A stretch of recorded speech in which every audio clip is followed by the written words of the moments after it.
Hey everyone, welcome to the Pulp Culture Cafe Season 14, Episode 410. 410 of actual us talking meanness, but radio shows up. So come on in, take yourself a seat in the corner booth, and let's get our geek on. And it's Scott and myself today, so we're going to, Scott's going to do like we usually do, start time with a little bit of news and go from there. Then go on to Right. babble. You may have heard this. Nathan Fillion has been releasing these cute little videos of Yeah. him going knocking on the doors of the former cast members of Firefly. Yeah. Uh, not Alec Baldwin. Billy Baldwin? Which Baldwin brother did he knock on his door there the other day? The guy with had the toque on his hat. Oh, that's not a Baldwin. That's not a Whatever. Bally Baldwin. No. I know. Is his last name is Baldwin? Yeah, but he's not one part of that family. Oh, That's but knocked on his door, and I think they're leading up to it's been done pretty well so far because mm-hmm. Nathan Fillion's a good little improv guy, and I think there's a major announcement coming on March the 15th. Adam Everyone is Baldwin. Adam Baldwin, yes. Yeah, Summer Glau, he did one with, and basically we on did March one with 15th. all of them except for Ron Glass, who's passed away, and Yeah, Alan Tudyk. yeah, and I never saw I only saw two of them, but I wonder if we'll have a Joss Whedon one. No, no, we won't. Then anyway, March 15th, my Well, understanding you is know they are what? going to announce a relaunch. I don't know. Time has passed. Move on. He fucked Uh, around on his wife yeah, and bad guy. yeah. I saw lots of conversations about that the other day, and never arrested for anything, never convicted of No, anything, never sued civilly. no. It's like I remember hearing that stuff from Hollywood for years, and a lot of it was coming from his ex-wife. I know he cheated on his ex-wife. I mean, Mm-hmm. that's adultery. Yes, he did that. But Fucking everybody adults now. It's like a yeah, fucking pastime. but I don't know. I don't know. There's a bar that happened about 7 years ago, but I don't know. I just don't think he'll have anything to do with it, which makes me very wary of whether it succeed or not. Because whether they like it or not. Same with the Buffy reboot they have coming up. A lot of his ideas went into that original Yeah. IP, and they're not going to be there this time. So, Mhm. but yeah, on the March 15th, I think it's going to speculate that they're going to reboot with the original cast, minus the gentleman who passed away, Ron Glass. You said his name was? Yeah. Yeah, Ron Glass and Alan Tudyk, who of course was uh, spoiler alert from 10 years ago.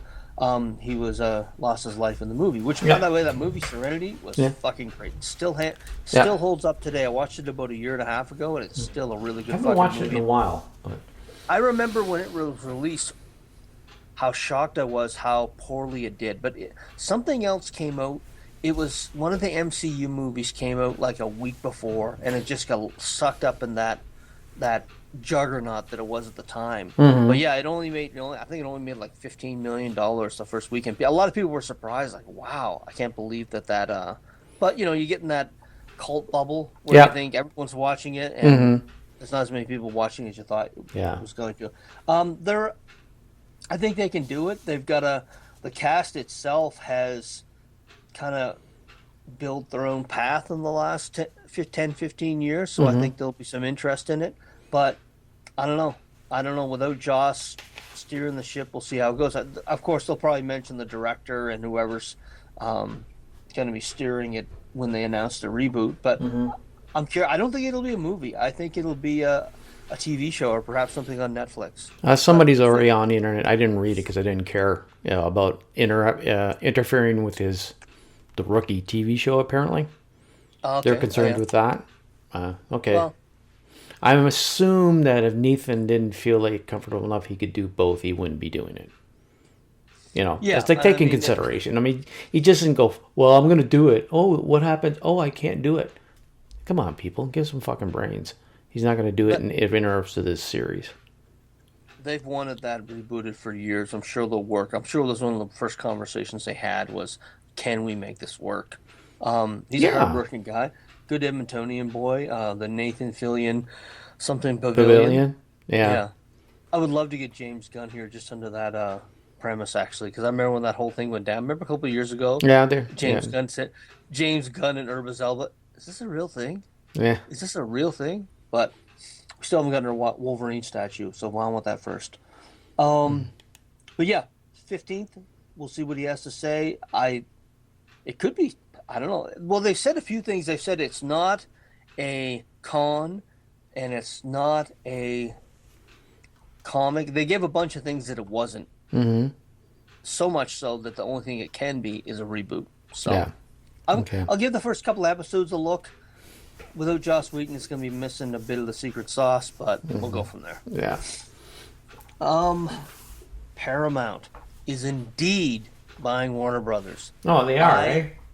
I'm sure there's no legal action or somebody's come along and saying you can't do this or... Well, Netflix, the thing about it is Netflix dropped out. They said, fuck it, we're not doing that. And they got I want to say they got $3.8 billion to just go away, which is a nice little chunk of change to go away. But Paramount's already been putting out clips stating what they plan on doing, how many releases a year, what kind of window they're going to give the theatrical releases. I said 45 days. There's going to be some layoffs in the industry, obviously, when they start have redundancies. And it's going to hit an industry that's already kind of reeling over the last 2 or 3 years. They now have some cool IPs in place that, universes that could technically cross now. Yeah. But I don't know. I'm waiting to see. I don't know. There were no good answers in this. I wish they could stay independent, but I'm glad it didn't go to Netflix because the guy from Netflix has made it very clear that sitting on your couch watching it is kind of the future in his mind. Well, let's see if we regret that decision in a few years from now. Yeah. But I mean, I think it's okay to have two entities. One that is a streaming service that if you're in your 60s and 70s or late 50s or whatever, and you just want to watch from your couch, you can do that. Or if you're in your 20s, if you're 20s and teens, I think it's good that you get out to the theater and socialize. I don't think they're no better than fucking Netflix. Really? Who? Paramount. Yeah. They've made more of a. They want everything they've said. They could be full of shit, of course, but they said they want to have movie theaters, and I think that's important just for the social fabric. With Netflix, I got the vibe that they were going to say it, and then if it didn't work out the way they wanted, they were just going to go full streaming. So, but I think for that younger generation, I think it's so. They basically told. They said the stuff you'd say in the back room out loud. Paramount's probably the same. I don't have any trust in either of them. Well, it's a movie studio. None of us do. Yeah, so I'm not saying I don't think it's going to be any better than Netflix on it. It'll be the money. If whatever makes them the most money, that's what they're going to do. That's what they're. Yeah, so that's why you can't say Paramount's better. It has nothing to do with who's better or not. It's about who's got them, how they're going to make their more money, and how they're going to, milk the teats of profit. They have stronger IPs. They have longer lasting IP. For instance, the Top Gun franchise. Netflix has a tendency to go 2 or 3 seasons and they cancel it. And they don't really, there's no real breakdown of why they cancel something. We've talked about this before where they'll go 2 or 3 seasons and you'll cancel the show and you're like, what the fuck? That was an awesome show. And people seem to be talking about it and they'll cancel it and you never really know why it got canceled. With Paramount, you tend to know because it's the box office, especially with movies. If it bombs at the box office, okay, you're not going to get a second movie. So there's a bit more. I should say a bit. You're trying to shine a turd. That's what you're trying to do. You're trying to turd 1 and turd 2, and you're just putting an extra shine on the turd 2. I look at it from simple economics. So do I. If something's successful, if something is successful, they'll go with it. If it's not, you'll know. Like I know if a movie opens up at 10 million, I know it's not going to get another one. And that's the one thing I do. Netflix put a movie. If Netflix spontaneously put a movie up, and then it only made 10 million, you're not going to know if it's going to come back.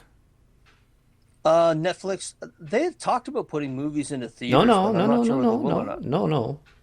What I'm saying, your emphasis is if Paramount makes a movie, puts it in the theater, it doesn't make. It makes telling we're not going to get a sequel. We're going to know right away. If I'd be very surprised. If Netflix had bought them, they make a movie, they put it out in a theater. It only makes $10 million. You don't know when they're going to cancel it or not. They probably would. I mean, I Yes. think that, yeah, So I think that I think the days of money not talking in Hollywood is over. They've lost so much. Really, over the last 5 years, a yeah. lot of companies have lost their shirt. And right at this point in time, it's if it doesn't make money, they're not going to go with it. So It's it's as the simple same as that. concept in Netflix box. That's what I mean. You're trying to make the one company look better than the other, and they both are the same. They were Paramount never has a better commencement. hit. Paramount has a better history of theatrical releases, Yeah, because they were a and movie that's studio. yeah, exactly. That's what I Okay. think is good for society right now is to So put it your this only way. concept that they were better is because they can put movies in the theater. Yes, Okay, that's the it. That's yeah it then. Nothing that else. was that was the main sticking point was Okay. that Netflix had kind of made a thing that they were going to go streaming. Yeah. Okay. So the only difference between the two is the one will put movies in the theater. Yes, made a Okay, commitment to there we put go. movies in All theaters. right. Yep. They broke it down. Your turd's got one more peanut on it than the other. Harrison Ford received his Screen Actors Oh Guild yeah. Lifetime Achievement Award, 83 years of age. Did you watch the whole speech? No, I saw bits and then just forget about it. So It it was he brought humor to it. He was crying, which is weird to see Harrison Ford yeah. like misty-eyed on stage. Um, it's guys like that. Like he says they said he's going to retire after Shrinking. He's doing that series that I Yeah. believe is on Apple, Yeah. and he said that after he's done that, he's probably going to retire. And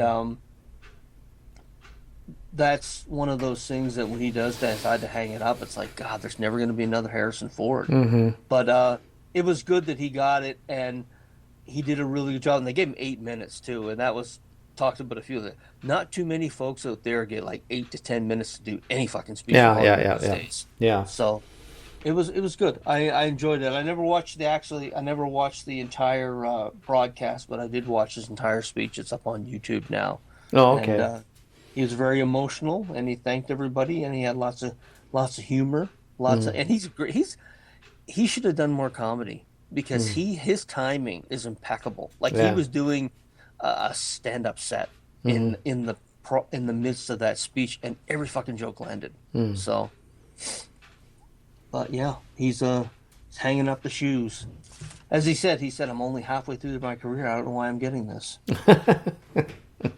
Cobra Kai. Did you watch that series? You. Cobra Kai. The complete series is going to be out for $119 USD. I love that they're starting to put these series out on physical media again, and Mm-hmm. that's a good thing that the streaming services are starting to do. They're starting to put some of their product out on physical media, which Well, I can I put think it is on great. physical media like that anytime I want. Yeah, it's great. It's great, and I think that for 119 for 6 seasons, that's not too bad. That works out to about $20 a season, which Yeah. is what we used to pay for a season of something, whether on DVD or set or Blu-ray or whatever. So, and I saw the box; it's really fucking nice, and there's commentary and all the blooper reels and shit like that. I might buy it actually. I haven't decided yet. It's out on Blu-ray. I don't know if they're putting it on a DVD or not, but it's definitely out on Blu-ray. When I read this story, did you see that last Matrix film? The Four? last one? No. The four? I I haven't watched it. I heard it was so bad that I just bypassed. I said I don't want to. I think it was around that time when the event, when Thor came out and Ant-Man, and I was like, I Mm. don't want to destroy another franchise for myself, so I just never watched it. But it's been confirmed they're working on a fifth Matrix movie with Oh. I believe the director's name is Drew Goddard, and I don't know. Mm. No. Maybe it's the fact that they have the IP and they just want to do something with it. The only thing I think they could do is kind of what people wanted with Aliens for years. Bring it to Earth. If they take you outside the Matrix and take you to that world that's the Matrix, I could see and maybe they did that in the fourth one, I should What do say. you mean by that? The take it You to know, the world. the pod world. You know how when Neo woke up and he realized where he was actually Yeah, yeah, at. okay. If they Take. took it to that world, that might Well, they've kind of that did that through the series. They took it to the world they that was did. over, that the world was clouded over and there's no sunlight getting in, Yeah, and then but but it was a but take it further, like explore into. That's the only place they can go because I don't know how they keep rehashing the ideas from the first four movies. I don't know. two movies and that should have been it. But let's Yeah. milk the teat of profit. Yeah, I don't know how much. I don't even think that last one made money, to be honest. I said to Susan, actually, Susan asked me if I wanted to watch it that day. I said, I'll watch it someday when I just know there's nothing else on, and I don't mind being in a bad mood if it's shitty. But there's been so many disappointments in the last 5 years with these sequels that I don't bother watching it anymore, which is crazy because the first Matrix, do you remember seeing did you see the first Matrix in the movie theaters? Oh yeah, there wasn't that I much hadn't, streaming then. I don't think there was no, hardly any. no, there wasn't any, but I hadn't seen the trailer for it. So I was walking into that movie completely blind, and I remember my friend who has to go to the movies with Kendra. She said, "You're you're never gonna look at movies the same way after this." I'm like, "Oh, fuck off, Kendra." Yeah. I have seen many movies, and when I came out of there, I was like, "Wow." Hmm. I was going around touching things like, "Is this real? Am I in the Matrix?" Yeah. It was so groundbreaking, Hmm. and that was '98, I think. Not sure. Can't remember for I, sure. I, I remember we went from Jurassic Park in '93, Independence Day in '94, and there was another. Oh, sorry, Terminator '92, Jurassic Park in '93, Independence Day in '94, and then there was kind of a lull where there wasn't. 99. Yeah, there wasn't any 1999 when movies. it came out. So. Yeah, there wasn't any movies for the next 4 or 5 years that I remember thinking, "Wow, I've never seen anything like that." Until The Matrix came out, and it just came out of nowhere. Hmm. And I remember, like, God, that Neo character, like, it's just amazing. And it's a shame that it's kind of like become almost, especially with Keanu Reeves at the head of it. Like the fact that that last movie wasn't a hit with Keanu Reeves in it is tells you how bad it may actually be. But if he signs up for a fifth one, I don't know. I might watch the fourth one just to watch the fifth one. But if it's the same director, same producers, and so forth, I don't know. I don't think we'll see anything different, but we'll see. No. We shall see. What did I have here? Any nudes? I thought I wrote down something.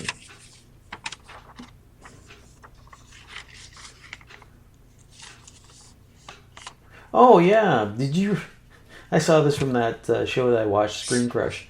They were talking about him. I didn't really do any background list to see what they're talking about, but if they're talking about it, it must be out there in the wind. But apparently, Sony has decided about rebooting the Spider-Verse.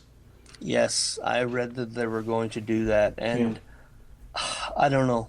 I don't know whether they should bother, to be quite honest. I mean, I get it. It's a way to make money, and I don't know. Maybe Madam Web, Morbius, Crab and the Hunter did make money at some point in time. Um, Certainly not at the box office. Maybe it made it on streaming. That's the only thing I can think of. It's a big IP, and they have to make. I think they have to make a movie every 5 years. I think that's what I had read in Oh, a few okay. articles. Yeah. They have to make a movie every 5 years, or they lose the rights to the character Mm. and the characters of the universe. Um, I don't see how much. If they're smart, they'll hire someone from Marvel. Hire a Joe Quesada. Hire a Donny Cates. Hire a Chip Zdarsky. Someone who can more align your characters with your comics. Mhm. That's the way to do it. And hopefully, if I hear that they're hiring some Marvel guys or ex-Marvel guys, then I'll be like, okay, you guys are learning. Because that's the one thing Sony had going against it before, and you've brought this up before, that it wasn't really the comic characters. It was just they were using that as a platform to make whatever they wanted. Hmm. And They have the ironically, that's rights kind of to what the Marvel. characters, the villains Yeah, and stuff, and yeah, Spider-Man, but so they're trying to make. That's why they made Craven a hero, because they didn't have any other yeah, yeah. heroes, and basically, so they have the rights But to Spider-Man, but Spider-Man is the hero of that universe. So yeah, if you need more heroes, You need to turn a bad guy into a hero. Well, they got Miles Morales. I don't know whether they can use because they really built up that Spider universe in the comics over the last 10 years. I mean, fuck, everyone's got a Spider costume now, it seems. Yeah. But it's Paul and I talked about, maybe we talked about it on the show one night. You look at that cast from Craven and Michael Keaton as the Vulture, Jared Leto as, there was a fucking awesome movie in there somewhere, and they just pissed it away. It's, you know, there's they just hire. I don't know. I'm guessing they hire writers just in a draft, and they like the draft. The draft. I mean, you've got people not really connected to the universes. They know the IP's name, but they don't know anything in the background. And then they hire someone to write a story. And they may do some research into it, but so. Well, if I hear that Sony hired some former Marvel guys, maybe even like a Brian Bendis or someone like that, then I'll be like, okay, you guys maybe take another swing at it and see where you're gonna go. But yeah, I'm not surprised they're doing it. I just hope that it's not a waste of time like the other ones seem to be. The thing they need to do is get rid of the studio notes. Yes, you could tell that Get rid of the studio and just let the creators do it. Yeah. And hopefully get the right creators. But if the process is still coming down from the head offices in Sony, whatever production side that is, and they're still telling them, we need to do this and do that, then you might as well just fucking throw it in the garbage again. Yeah. They need to get a Kevin Feige and whatever studio Sony needs to say, okay, we trust in Kevin Feige and whoever that is, and then have them explain why he should do. All they need is one big hit, which is whoever was in charge of the last Spider-Man movie is who should be in charge of the Sony universe. I mean, that thing made $2 billion. The last Spider-Man movie.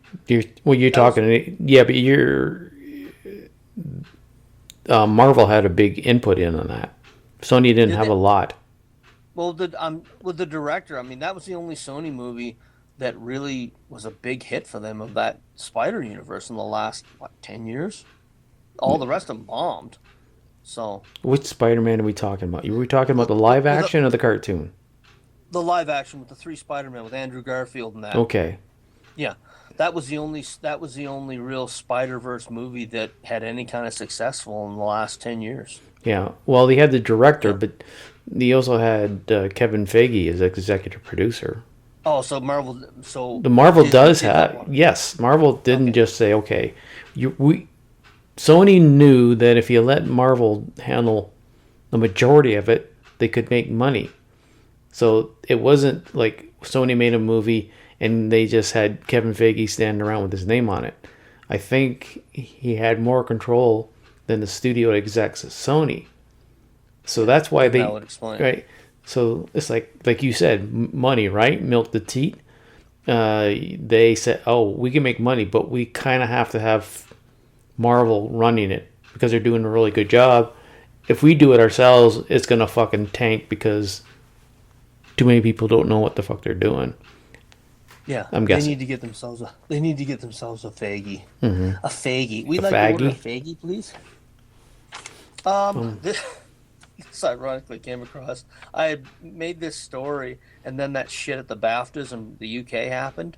Oh yes, that guy with Tourette's and Tourette. Like Delroy Lindo, he had confirmed that he had talked to Ryan Coogler, probably butchering his last name, that he'd like to be in Black Panther 3. I think he's a great actor. I've seen him in a bunch of stuff. He's a very good actor. I think he would be if they can find a place for him in the film. They need to recast the Black Panther. They have to. They have to. They're starting to deal with the multiverse. There's a prime chance to. I've got a couple of actors that I think would be fucking. The guy from what you've actually watched. The guy from Invasion. Yeah. He's a great fucking actor, and I'm thinking you would make a great Prince T'Challa. And but they need to. They've tried it without him. And it was a good tribute, but it made half the money. And I mean, people want T'Challa, and Patrick Boseman is big shoes to fill. But what the hell's his name? His name escapes me. Superman. Oh, Christopher Reeve. Yeah. Christopher Reeve was big shoes to fill, but you know what? They got filled. Yeah. Each generation has their own Superman or Black Panther, and I Mm-hmm. think that there's a lot of stories that can be told with that, a lot of positive stories, and you can respect a legacy and still move on with the character. Mm-hmm. And I hope that some point in time they decide to do that. And it's amazing on Twitter. You see that a lot, where you'll see black men and women saying they should recast him. We need T'Challa, Mm-hmm. and I think it'd be a good idea to do it. That we never really talked about that, but that whole thing that was fucking insane. Why'd they put that guy up front? It's like Was he that up whole front? draft. He was up front. He was in the front row, and I was thinking, that's just the snake eating its own tail. It's like, why would you guys do that? And I mean, it's a no-win situation for anybody. There's Well, you, yeah, with Tourette's, you don't know what's going to happen, right? yeah, but like the aftermath from it, the only people who really made it like bandits were the media because they were able to make stories about it for fucking near 2 weeks. Yeah. But Mm-hmm. it's an unfortunate situation for everybody. Mm-hmm. But they should have had some realization. Well, what if he's up there and this comes out of his mouth? Mm-hmm. There should have been some inclination that may happen, but it raised a ton of awareness for Tourette's. I've never known. Have you ever known anyone with Tourette's? I haven't known anybody. No. No. Yeah, I've never known anyone with Tourette's. Yeah, I can't think of any situation I've ever been in. So it's kind of a really small group of folks, but wow, Well, that was when I wouldn't say it's a small group of folks. We just haven't heard about it. yeah, yeah. It's not like, But when I saw the footage, I was like, "Am I watching? Is this a Naked Gun thing? Like, what yeah. the fuck is going on here?" Yeah, and it wasn't on a time delay. And they didn't Yes, edit it out, right? yes, that was that. Whoever did that should be fucking fired because Yeah. it was absolutely an opportunity. Because they were saying that there was a bunch of stuff, Palestinian Yeah, related stuff. they took all that out, Yeah, but not that. yeah. Whoever did that should be fired Yeah. without a doubt. But what else we got here? Oh, this when I read this, I was like, "What the fuck? Those are strange bedfellows." Jonathan Majors, who of course was Kang in the MCU and subsequently got fired Oh, from yeah, all of yeah, his yes, yes, duties. yes, yeah. Yes, over some assault charges. He's doing a new action film with the Daily Wire with Ben Shapiro, who is set to produce. Oh, And I yeah. remember, I remember thinking to myself, "Holy shit, that's an odd." But it's one of those things when no one will touch you, you do porn. That's how it goes. So he's going to be doing an action film. That's one of those things that, like, I'm just curious how that will mesh together. Um, yeah, I didn't see that coming. But I Mhm. mean, when you have nowhere to go, you go where someone will take you. I'm Yeah. surprised if they don't. I'm surprised that Kevin Spacey doesn't end up there next. Actually, I was reading an article last night that Brett Radner Hmm. is coming back. That's one of those guys. He was never charged with anything. I don't know. I don't know that much about his history, so I can't speak to how volatile his past has been. But they're bringing him back for Rush Hour 5 or 4 or something like Oh. that. He was in So the Epstein files. yeah, I don't. I. That's one of those guys. There's so many characters that I don't know exactly, but he's being brought for either Rush Hour 4 or Rush Hour 5, one or Oh, the other. oh, Like wow. I have no desire to. Once they get past 3, it's like I don't really have any desire to watch this. You know. Yeah. What else do I got here? Okay. Well, I mean, this sounds like it's just mostly, we're just talking articles that are coming up. So it's not news, but um, we can just slowly, gradually just slide in the stuff we watched, All too. right, So, fair enough. um, because that's mostly what stuff I've got. I mean, the news, yeah, was at the Sony, and I was going to bring up Firefly, but you did that. Yeah. But the rest of the stuff I got to bring up is just stuff that I've watched. So, I have one more story I want to kick out, and I want to kick it out because I think you might be interested in it. Matt Dillon, there's a guy I haven't heard for a while. Outsiders, kind of a yeah. backpacker from the 80s. He is going to be starring in and executive producing a limited series. It's going to be a reimagining of the Magnificent Seven. Oh, yeah. And I How's it thought, going to reimagine it? What's the details? I don't know. They never really gave any details other than who was doing it. But I'm thinking Matt Dillon. Okay, well, it's not somebody. It's someone from like it's an older guy who's probably got to kind of probably pay respect to the in a degree. Like there's when folks a lot when they reimagine stuff these days, it's just they take the IP and they put their own story to it. But it's Matt Dillon. He's old So Hollywood, you thinking and it's Western? I hope it is. I hope it is. Could it Um, be an updated version of uh, seven? Uh, um, what's the word I'm looking for? Soldiers for hire. They're hired by a town that's being Possibly. written. That's have been taken over, and they want to get rid of the bad guy. It's a limited series, so they've got some room to work whatever they want to do with it. I did like the fact it was a limited series. I like this limited series. Like Mm-hmm. limited series, it's 6 episodes. It's like Six, eight, you know, yeah. yeah, yeah, you can flesh it out. It's a one and done. I like those. They've done a few of them. I watched The Beast Within. That was pretty good. Um, but when I saw who was attached to it, I was like, okay, that's old Hollywood. He hasn't done anything for a while. It's a It's passion amazing what project, we call obviously. old Hollywood now. Yeah, yeah, yeah. Well, I think old Hollywood. I think anyone over the age of 55, Yeah. really, you know. But it's a passion project of his. I think he'll do okay with it. He's not going to. He's not going to be under the norms of this newer Hollywood. So Mm, we'll see how it goes. That's all okay. my news. That's all I got. Oh, That's all I that got for dudes. okay. This is probably where I can insert the commercial.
I watched War Machine I did. on. I watched it last night too.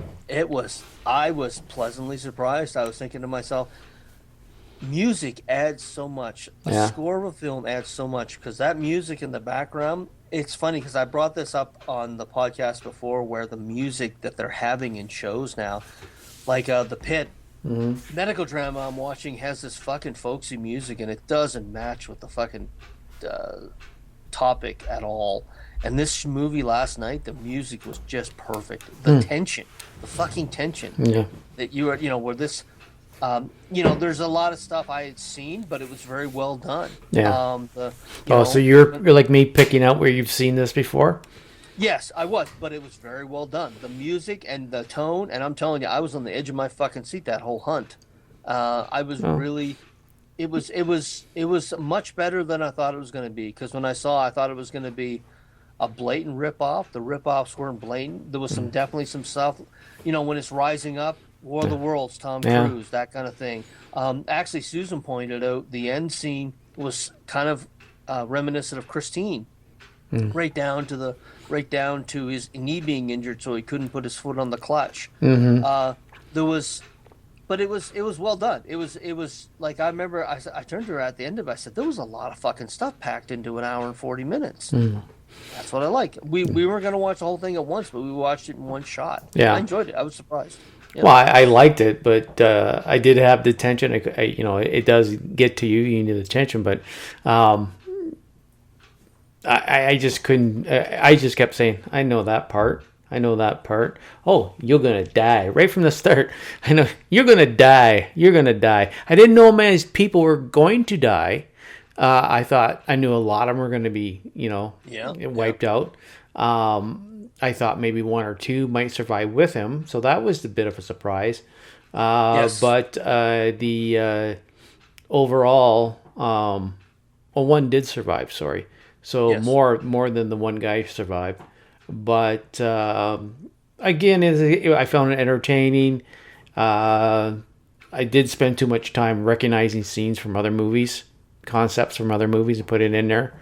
So that in a way it still didn't beat my something different.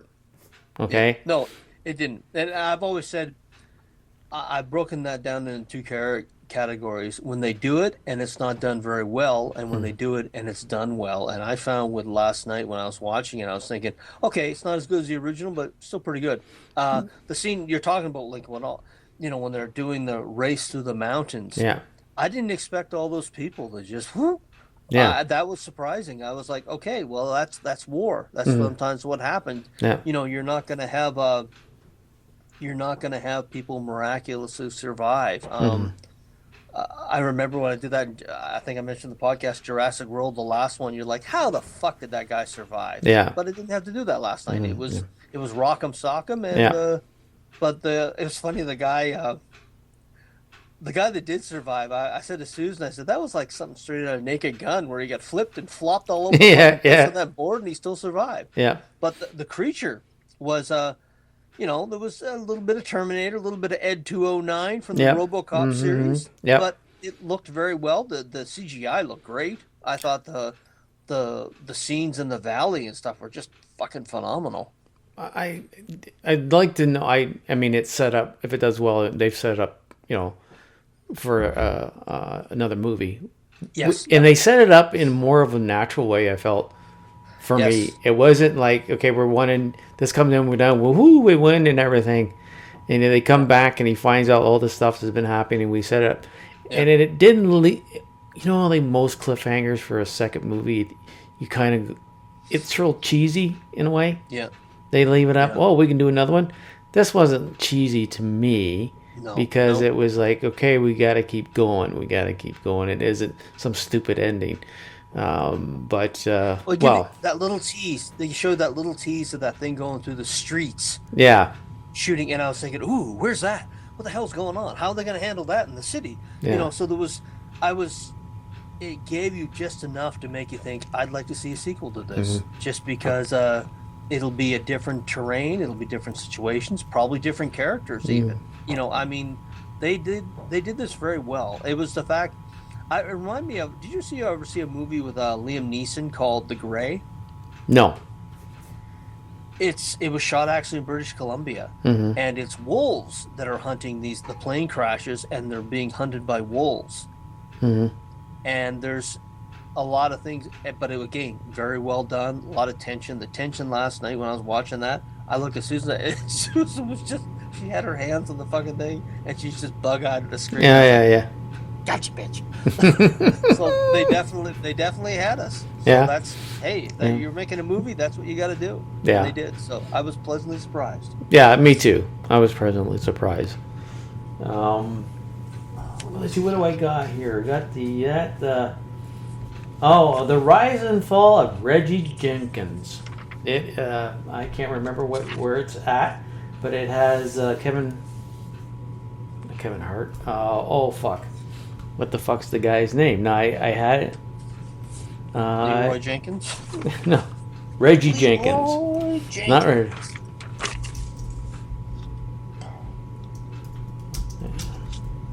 Reggie. Reggie Dinkins. Dinkins. Oh, you dinkhead.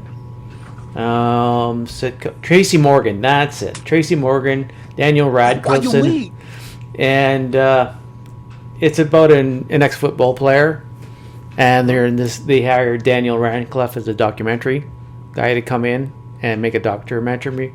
Reggie thinks it's a movie, and he keeps writing scenes. And Tracy Morgan. Yeah.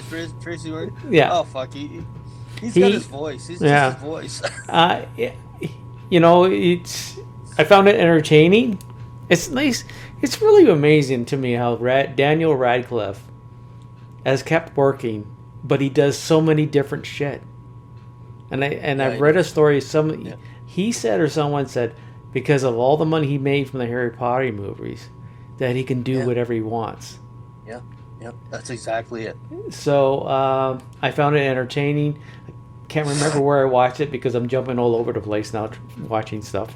It's not like, hey, this is going to be on NBC Thursday nights, you know. Bobby, was it? Oh, yeah. Bobby Monahan is in it, too, as his best buddy. He just kind of hangs around and does nothing. He's the guy, he was in Boardwalk Empire. I know he's got black hair, right? He's kind of an Italian guy. Yeah. Chubby Italian guy, if you want. Yeah, I know you're talking about. But give it a shot if you want to. If you What's called the game? The Rise and Fall of Reggie Dinkins. The Rise and Fall of Reggie Dinkins. Yeah. Okay. I found, like I said, his wife is his manager, ex-wife. He has a new wife, and so he says that he Daniel's character has to keep telling him. It says, you don't write. This is live. This is live. We're not live, but it's a documentary. It's not a movie. And sometimes he still doesn't get it, you know. Well, did you ever see Tracy Morgan in 30 Rock? Yeah, I never watched the whole series. Fuck. It's basically from what you're describing in the movie. It's that where he's just it's just especially him and Alec Baldwin together. Oh, for fuck's sakes, it's hilarious. If you're looking for something to watch, it's some of the driest deadpan humor, especially, and he's part of that cast, and it's just fantastic. Yeah, so this is a series, so it's not a movie; it's a series. It's a series. Okay, yeah. All right. What else do I got? Did you and I both watch this, but I don't think we talked about it. Fallout Season 2. I don't think we ever talked about it. No, I don't remember. I actually don't remember. What did you think of the season overall? Oh, I enjoyed it. It's a very well done game adaptation, done very well. Without digging deep into it and finding a bunch of stuff, I believe the guy who's created is really into the game himself. He enjoys the game himself. Yeah. So he liked the medium that was from. I found again it was over Walter Goggins again. Yeah, just fucking makes the show. That scene with him, that scene where he has to betray her, was like I've seen that type of scene before, but only very few characters can pull that off where you feel sympathy for the devil. We have talked about this because I do remember talking to you guys that he has that makeup on and the CGI nose missing, but he does it all through his eyes, and you can see the pain in his eyes. Yeah. Yes. We may have talked about it at the shop. That's why I'm kind of bringing it up now because I wanted to get that point across. But the creatures, and you may know this. Have you played the video game? Well, I play it all the time. Okay, so those creatures that were in the second season, those are from the video game also, correct? Yes. Okay, and are they like the big bad from the video game? Well, it depends. I mean, they're one of the Death Claws are one of the big bad. They're hard to kill, but there's also different ones. There's Death Claws radioactive. There's other ones. The game keeps changing now, upping the ante on it because there's different levels of characters. So Okay. they are close to the top, or because there's other ones out there now. But maybe when this is going on, the Death Claws, the spider, the big scorpion spider, that's in the game that came out the one time. The Death Claws come out. We're not sure what creature they're introducing. The cohort, the sidekick, the arm falls off. Yes. I like to know that his mind suit, his mind of that character, because he just seems like he just accepts it so willingly of what's going on. Yeah. Like his arm fall off, and there's a creature that's in there, the Centaur, I think it's Centaur, which is one of the bigger creatures. I don't know if it's ranked higher but it's basically a mutation of human and I can't remember their name. The big creatures, they just introduced him a little bit in the show when he picked up Goggins, the ghoul, and picked him up and took him in. You just see the green face. Okay, yeah, I know. Oh, fuck. Yeah. I can't. Go on, Brandon. The actress who plays his wife is a fucking phenomenal actress. I've seen her. I haven't seen her before this show, but there's actors that I'll see that I'll be thinking, I hope I see you again in something, because she's just a great actor. And the biggest problem this season had was the fact that it came out at the same time as Stranger Things in Avatar. I don't know how many posts I saw online where they said, "Is that out now?" Like it just gets sucked up. Fallout, yeah. Okay, so I was on a different radar. I was more interested in Fallout than the rest of them.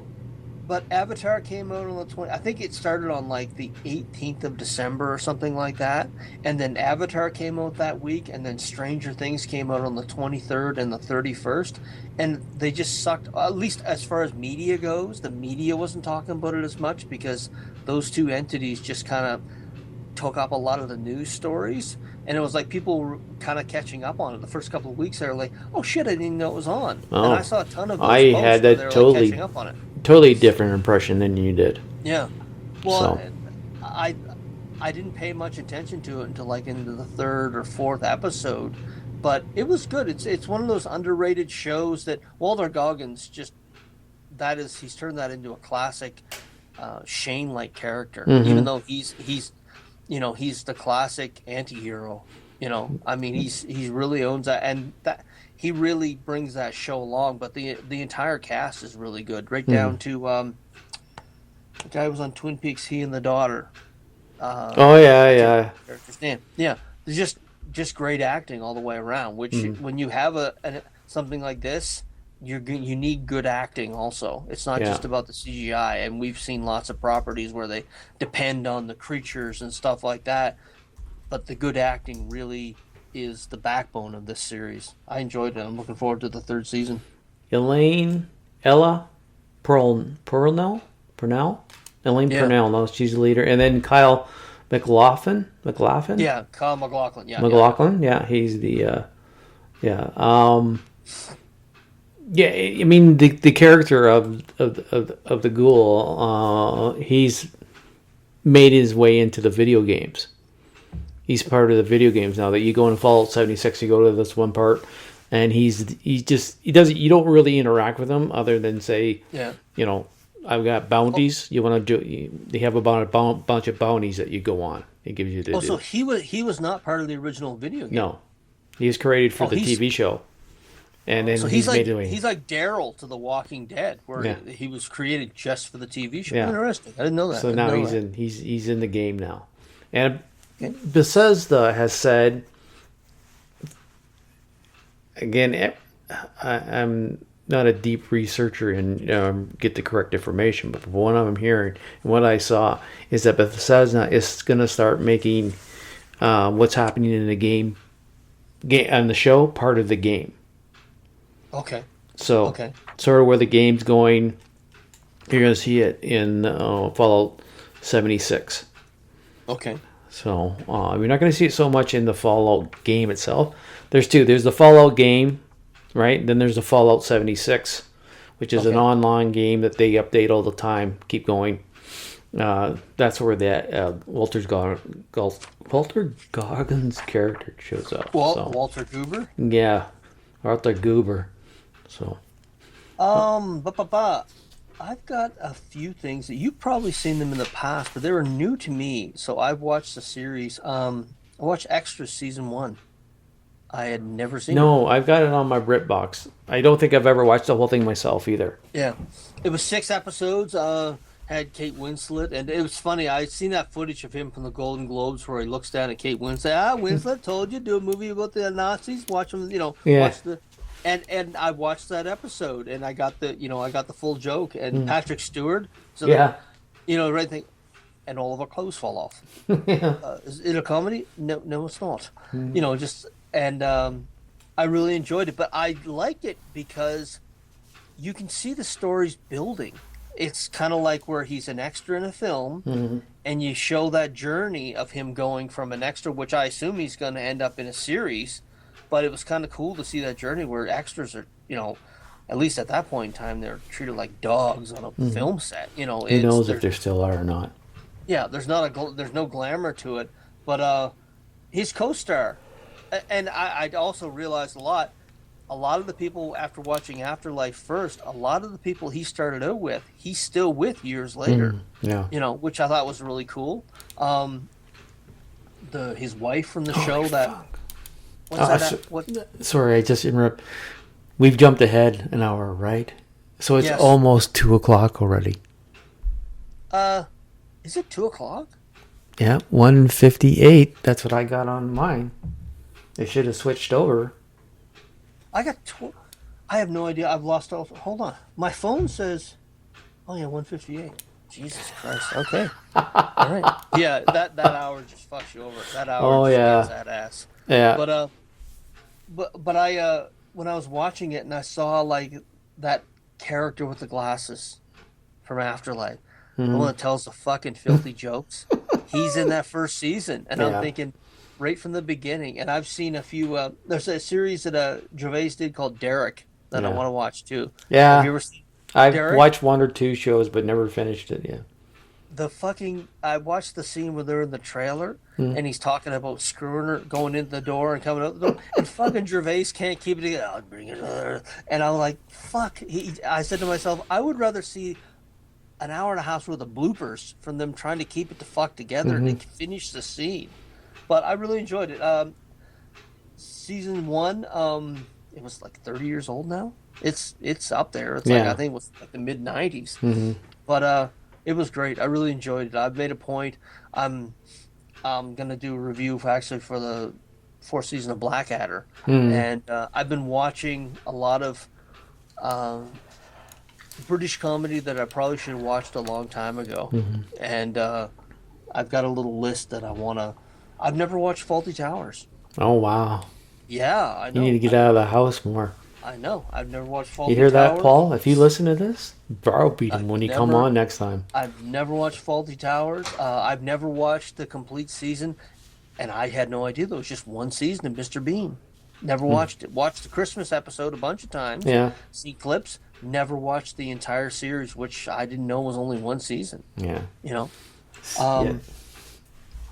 What? Go ahead. Go ahead. Okay, I'll go ahead then. What? The Pit? Oh, I don't watch that. I don't need that. Go ahead. But so I talked about quickly about Scrubs coming out again. Yes. With all the original actors, the main 4. Sorry, the main 4, and then there's a different cast around it. I actually, before you even watched it, you get the blurbs on your internet and on the tweets and shit like that, and critics saying how bad it is. But I loved it. It's still a really funny show to me. I really enjoy it. I mean, JD is now the main guy in the hospital. He's in control of everything.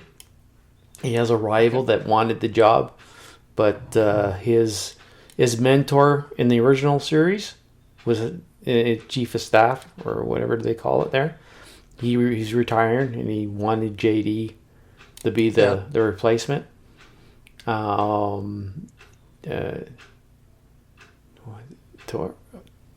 fuck, I can't remember his name. He's the head surgeon, and he's still. Let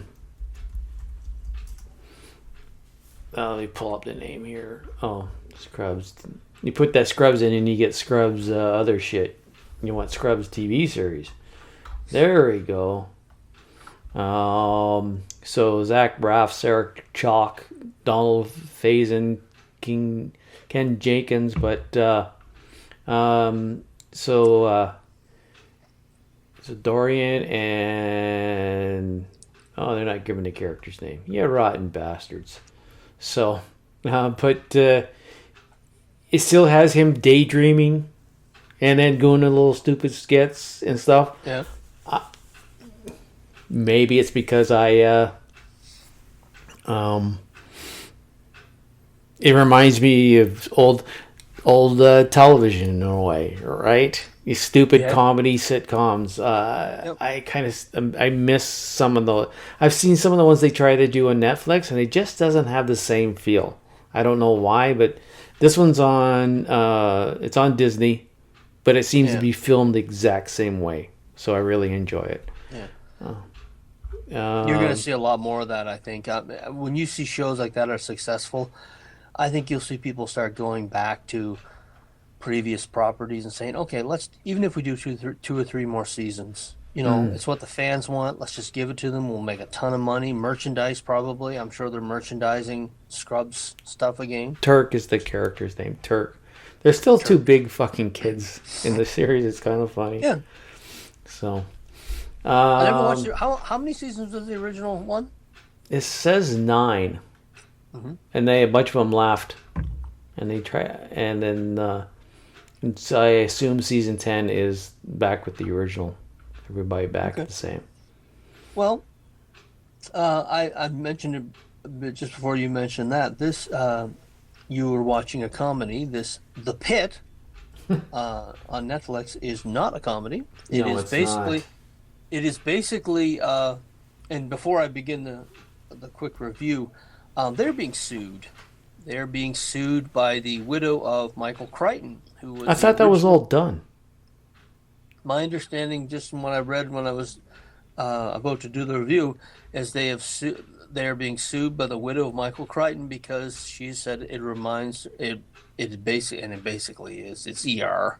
Mm-hmm. A much more graphic ER, by the way. Holy shit. Susan and I can't watch when we're having our meals anymore. It's that fucking graphic.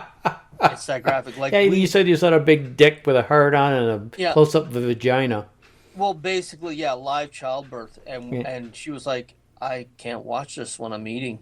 I just got but it's very graphic. The thing that, we're about partway through season 2. I'll probably only watch 2 seasons of it.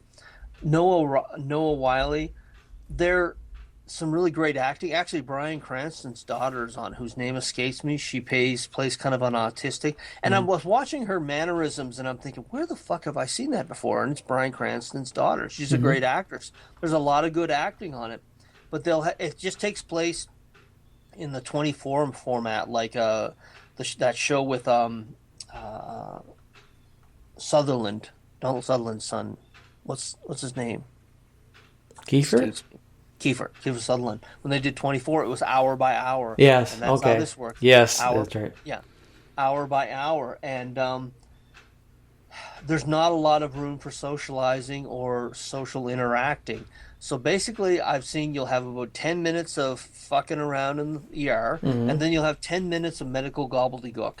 And it takes me right out of the show because I don't give a shit about that. It's the reason why I stopped watching ER when it first came on, because I don't care about the medical gobbledygook. And this show, for the entire first season, was all in the ER. And it highlighted a lot of problems that the U.S. is having with their medical system. Some of it's just fucking horrifying because I know it's true. Yeah.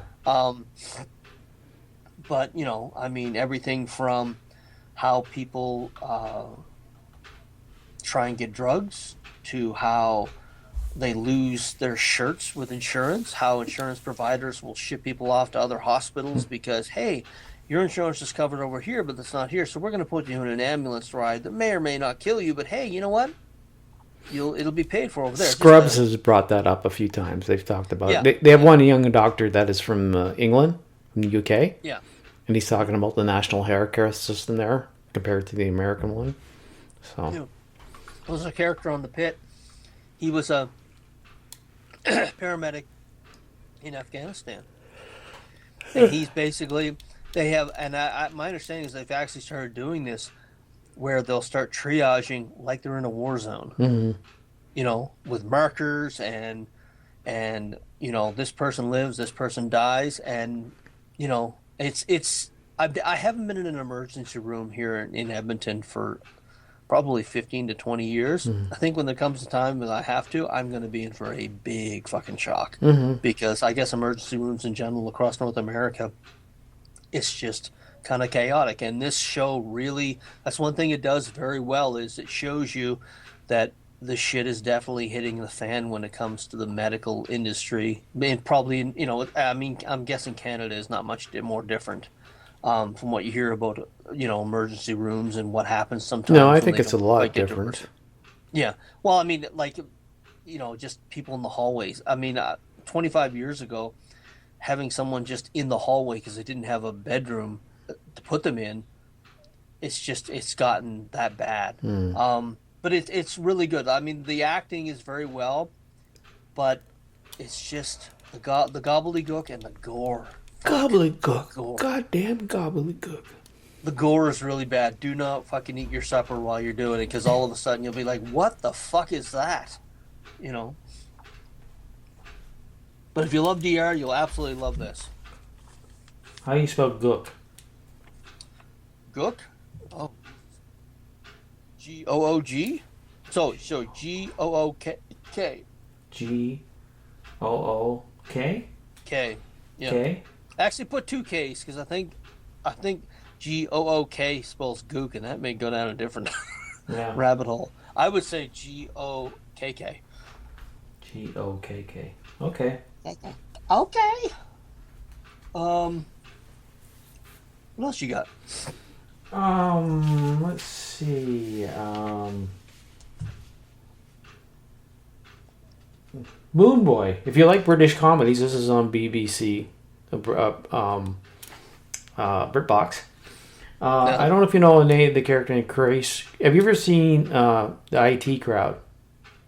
I have not. Okay, it's another one put on your list. If it's British comedy. Chris O'Dude. He's from Ireland, and he I don't know how many series it is, but I'm starting to watch it. It's about a young boy in Ireland growing up, and Chris plays his imaginary friend, and it's just life for this boy in Ireland with his parents and his sisters, and him just getting through normal. It's like, it seemed like for an era we were getting a lot of shows from young boys that are getting there aspects of the characters themselves writing about them growing up and wherever they're born, like the Glitch. Yes. And then there was another one, even Young Sheldon, right? Yeah. Stuff like that, growing up, and so Wonder Years. Yeah, so I can't really go into what it's about. It's just about this young boy's growing up in Ireland, the situation he runs into. But I find it very funny. I can't see. I have a hard time describing shows like you and Paul just kind of very well at doing it. I mean, his imaginary friend is talking him through different stuff. He finds a boy that his mom was a baker, and she works at home now and bringing all this lovely food to what is it? He had a rice sandwich. His sister sent home with him. A rice sandwich? Rice, yes. That rice. sounds tasty. That sounds So this tasty. guy comes in, he's a little boy, he's got his puts this thing, he's got this beautiful meal. And he Rice becomes friends sandwich. and starts inviting himself over all the time so he can have these wonderful meals and wonderful desserts. I And did that when I was a poor kid. yeah. So he finally, they just get tired of him, come over and told him he can't come over more, right? He burned out his Yeah. friendship. But the young actor is very good. There's another young actor in there. He's, I think I've seen parts of the show not in order, but he's a chubby little kid, but he's very humorous. He's sitting in the hair shop. This takes back earlier, so there was a ladies' salons and men's, right? Back in the time when they were still separated. But he's getting his hair done there, and the women are talking and cattling like they would do with women, and he's just going along with it. And it's hard to describe. It's just the small nuances of shaking and saying, "Oh yeah," and talking about it. Agreeing, like he's one of the old ladies talking about. I I really enjoy it. It's like I have 3 or 4 shows that if I want to pick like BritBox Monday night, that's the way I do Yes. it. You know, Susan and I have been doing. you go and you find the shows that you're going to watch on that one channel instead of jumping back and forth. Yeah. So like I've got in BritBox, I've got I know we talked about the last time the mystery shows, these different comedy shows. I'll have to learn to get into mystery because the fucking Brits love them mysteries. Holy They do? fuck! Oh fuck, do they love them? Agatha Christie was all mysteries. Yeah. Yeah. But they've got one with the Father Brown, and then they got another one with a nun. I kind of like those because they just seem like they're different, right? A little bit stranger than having just the cops. You've got these private. Yeah. That's the private. The private dick for England are the nuns and the priests. Nuns, really? Well, it just seems that the way these shows run, right? Here we got, you've got the private dick that does the stuff that the cops don't do. So now we're watching nuns and priests solve the mysteries. So I have my little sniper account on X, and my quote is, "If porn's so bad, why are there so many nuns in it?" And I'm telling you, a few people have taken a few people have taken umbrage with that quote, oh yeah, and I will never take it out for that simple reason. oh, So that's. I mean, we got to get shorter titles, but I like that one. I don't think you can use that, but yeah, that's the quote in my sniper account. So Yeah. But yeah, you go ahead with your next one. I think maybe we'll wrap it up because time is flying so fast yeah, that's because the we've jumped ahead. conversation, John. It's the conversation. No, it's that fucking hour ahead. Um, I actually a podcast.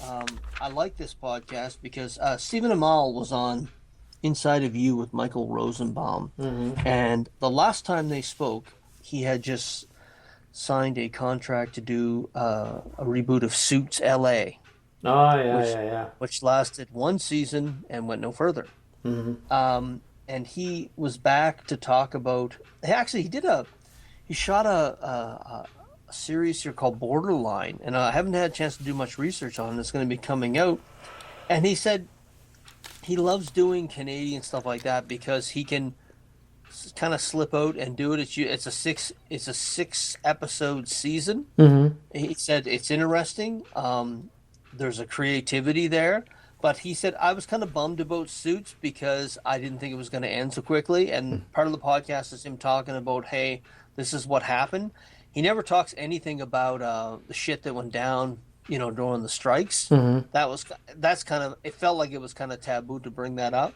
But him and Michael were talking about how, sometimes when you least expect it, something good will happen, and when you think things a sure thing. And Stephen Amell said basically, I thought it was going to go like more than one season, but he said that he got the call, just he wasn't expecting it at all, and you can tell he was like, God damn it. And he also did bring up something that I had not heard him talk about, where he said, had I known what I know now, I would not have ended Arrow where I did. I would have gone a couple of more seasons. And he said, knowing now, he said there was more to say. It's the closest I've heard any of the cast saying, that they completely fucked up those last couple of seasons. They went in a direction that they should not have. And it's the closest I've ever heard of any of the cast members to say that I would have done differently and I would have done it a little longer. And we had talked about the merger there at the beginning of the show. If Paramount says, you know what, we're looking at fresh ideas, if they give that universe another 3 seasons, just to say, hey, look, you know what, see what you can do with it. We'll give you a season. If it's successful, we'll give you another season, another season. There's a lot of money that was left on that table, and a lot of the guys that did it, it was Vancouver, it was Hollywood, Vancouver. And I said the same thing about Battlestar Galactica. Battlestar Galactica was a masterpiece, but none of the actors went on to do anything else because I've always believed there's kind of a bias in Hollywood against Hollywood North. And they don't really have big careers. And that's kind of what happened with all of the DC actors. They never really had any big career. So a lot of them are still available if they want to do even 3 seasons, cap it at 3 seasons to kind of reset it. And I think it would work. And I hope if anything comes of that merger that they say, let's look at some fresh ideas that we could do. I would love to see him back in that costume. I think he's 38 now, but he's still in phenomenal condition. And it seemed like he was floating it out there that he would be at least open to revisiting the character. And I was thinking, I hope they hear that. I hope they say, okay, well, let's see what he has to say. David Ramsey I haven't listened to David Ramsey, who played, what was the character's name on Arrow? David Ramsey. I didn't watch it as much as you did, so. He there's an interview with him on. He's directing now, which is also good to have a director who would go to bat for some of those series. Not all of them. Arrow, Flash, Grant Gustafson. Again, so much left on the table. The last couple of seasons were not good. They just were not good. And time has shown when you watch them now. Actually, Susan had watched. She started watching about 6-8 months ago, and she got to the end of season 4, and she's like, she started season 5. She got about 6 episodes in. She's like, I don't want to watch this. The quality has gone down so much just in that last season. So I hope they give that an opportunity to breathe again. But it's a great interview. It's about an hour and a half long, and he touched on a variety of subjects. And he talks about the last time he was there, he had a panic attack, and he was just like, that's not going to happen again because I've dealt with it. I have new techniques of how to deal with it, which was very good. He sounded very confident for a guy who had just lost a major gig. But it's good. It's a good interview. Good interview. Very laid back. Okay, we're going to end it there, folks. It's time for us to run away and do regular life stuff. So thank you for turning in. And big shout out to Hong Kong. You're up there with one of our number 1 downloads. I don't know if it's this show or the radio shows, but hey, what the hell? Thanks for downloading us. Yeah. Until we meet again, was it Carol Burnett would sing? I can't do it until we meet again. You all have a lovely evening. Ciao.